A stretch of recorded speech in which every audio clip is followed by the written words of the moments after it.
大动物园里出外景，导演邓维顺正在拍摄儿童客语教学影片。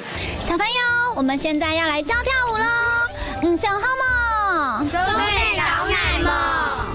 哦，所以你要教他们把童谣结合舞步，对不对？更容易说说唱唱。所以说，想好吗？你想学吗？都得搞奶嘛。可以教我吗？都得搞奶嘛。开始。天若真神奇，从容真，亲自了，又要又便利。已经迈入第5年，出版客语有声书，全台仅此一家。新式的客家童谣，把流行与生活写进歌词，拉近学习距离。那我是想说，客家的东西还是真的要跟现在比较时下的生活有关哈。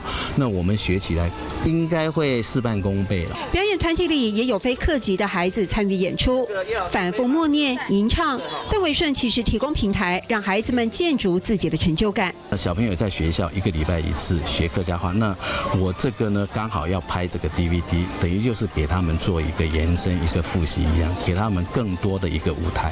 语言传承必须向下扎根。邓维顺希望自己的客家说演剧团似火种，虽然渺小，也能薪火燎原。